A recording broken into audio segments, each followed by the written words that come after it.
Vamos, Panama. At the moment I am talking, and I would like to say something for Panamanian people. I like Panama so much because in Panama you accept all religion, all cultures. I am praying for you today on a beautiful mosque called Sofia. Vamos, Panama. Miss you all and see you soon.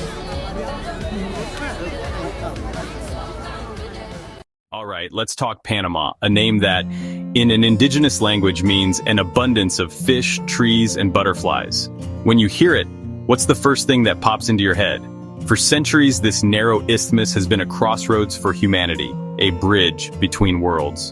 For most people, it's the Panama Canal, an absolute marvel of engineering, a testament to human ambition. For over a century, this 82-kilometer waterway has been the lifeblood of global trade, a shortcut that reshaped the world. This concrete titan splits a continent in two, connecting the world's two greatest oceans. But it's a landmark so monumental, it casts a long shadow, almost blinding you to what else this country holds. Then there's the gleaming skyline of Panama City, a metropolis of glass and steel rising defiantly from the jungle. And of course, the postcard-perfect San Blas Islands, an archipelago of white sands and turquoise waters, home to the indigenous Guna people. The canal, the city, the beaches, they're all on the map. But here's the thing about maps. They only show you the main roads. They show you the destinations, not the journey. The real adventure, the kind of experience that changes you, the stories that stick with you long after you've returned home, they almost always lie on the unmarked trails, in the spaces between the famous landmarks. I've spent my life chasing legends, and I can tell you that every country has a secret side, a hidden heart.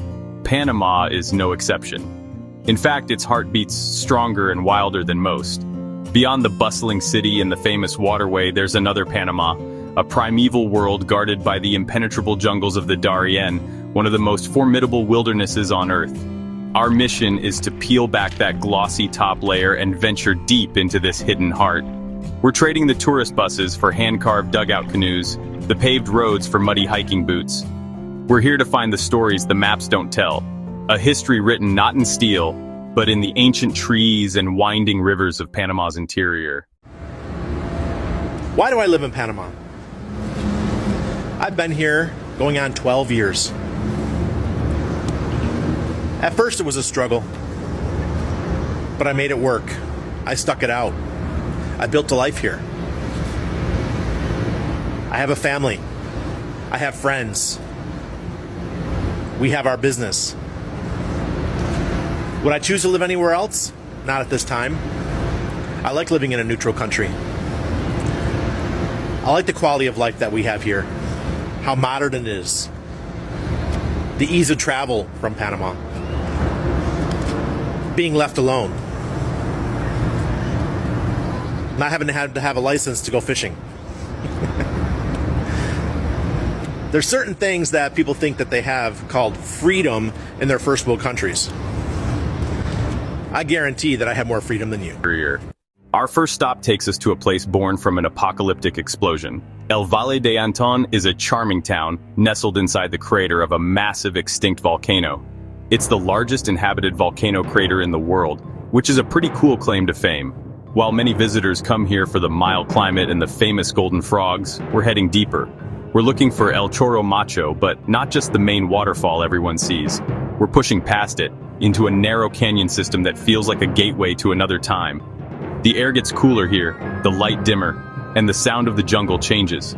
Local guides will point out rock formations that resemble faces and animals, each with its own story passed down through generations. You find yourself in a secluded world of sculpted rock, hanging vines, and pristine plunge pools. The water is refreshingly cold, perfect for a swim after the humid trek. Next, we're heading to the coast, but not to any island you've heard of. Forget the resorts and the beach bars. We're setting a course for Isla Escudo de Veraguas, a place so remote and unique, it's often called Panama's own Galapagos. The journey to the island is an expedition. It requires a long boat ride across open water, often choppy and unpredictable. It's home to species found nowhere else on Earth, like the pygmy three-toed sloth, a creature so rare and elusive it feels like something out of a storybook. The island itself is a labyrinth of mangrove tunnels, caves, and hidden lagoons. As you glide silently through the emerald green tunnels, the modern world completely melts away. The Ngabi guides navigate these waterways with an instinctual skill that's been honed over centuries. They don't see the island as just a piece of land. They see it as their mother. Our expedition now takes us inland into the highlands of Kokol province. We're heading towards the town of El Cope, the gateway to a stunning national park. But our target isn't the park itself. It's a mystery that lies just outside its borders. A place known locally as Las Piedras Pintadas, or the Painted Stones. Spirals, human-like figures, animal shapes, and geometric patterns are etched into its surface. No one knows for sure who carved them or what they mean. Finding the stones requires some local knowledge. You have to ask around in the town of El Cope, and a friendly local will likely point you down a dirt road. A tip from a farmer who lives near the site visit during the late afternoon. As the sun begins to set, the low-angled light catches the carvings in a unique way. This is a place for observation and contemplation, a chance to stand before a 1,000-year-old mystery and just wonder. Let's push further into the wild. Our next destination is Santa Fe National Park, a place that feels like the last frontier of Panama. This is a land of dramatic peaks, thundering waterfalls, and dense cloud forests, where the mist hangs heavy in the air. It's home to some of Panama's most elusive wildlife, including jaguars, tapirs, and hundreds of species of birds, like the resplendent quetzal. The nearby town of Santa Fe is the base camp for any adventure into the park. The people here have a deep practical connection to the land. One of the park's best-kept secrets is a series of waterfalls located high up in the mountains, known collectively as Alto de Piedra. A local guide named Omar says the best way to experience the forest is to stop and be silent for a few minutes. The jungle will talk to you, but only if you are quiet enough to listen. Now for a journey into the soul of Panama's cultural history. We're heading to the Caribbean coast, to the historic town of Portobello. We're here to discover the vibrant, living culture of the Congos, the descendants of African slaves who escaped into the jungle centuries ago. The Queen Congo leads her people, using cleverness and wit to outsmart the Diablos. The music is driven by the thunderous beat of drums. A local artisan who makes the intricate masks for the Diablos explained that every element of the tradition has meaning. The tattered clothes represent the poverty of slavery. A matriarch of the community known as Mama Tule shared a powerful thought. We dance not just to remember the past, but to bring its strength into the present. When you visit Portobello, look beyond the ruins of the Spanish Empire. Seek out the living kingdom of the Congos and witness a culture that refused to be extinguished. Our journey brings us back to the sun-drenched shores of the Caribbean, to the iconic archipelago of Bocas del Toro. By day, it's a kaleidoscope of color and sound, vibrant stilt houses and bustling water taxis. But as the sun dips below the horizon, we leave the lively town centers behind, venturing into the archipelago's hidden corners for a secret that only reveals itself in profound darkness. Deep within the labyrinth of mangrove-lined channels and secluded coves, far from any artificial light, lies one of nature's most enchanting spectacles. It's a phenomenon known as bioluminescence, where the water itself seems to come alive, holding a silent, shimmering conversation with the stars. It's a light show, requiring no electricity, just a gentle touch to ignite its otherworldly glow.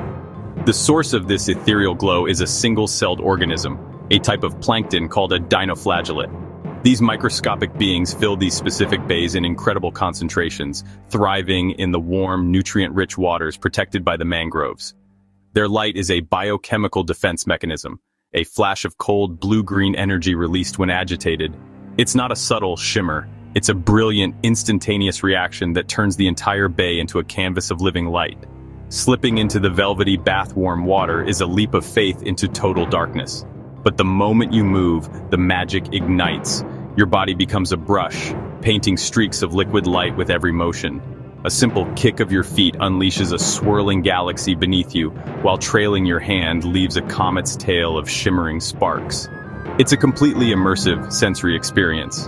Our guide, a captain whose family has navigated these waters for generations, shared a story from his grandfather.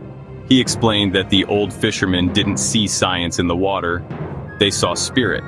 They believed the glow was the souls of their ancestors, rising from the depths to guide their boats and protect the sea's bounty, a sacred, watchful presence. This breathtaking phenomenon is also incredibly delicate. The dinoflagellates are sensitive to pollutants and chemicals, making responsible tourism paramount.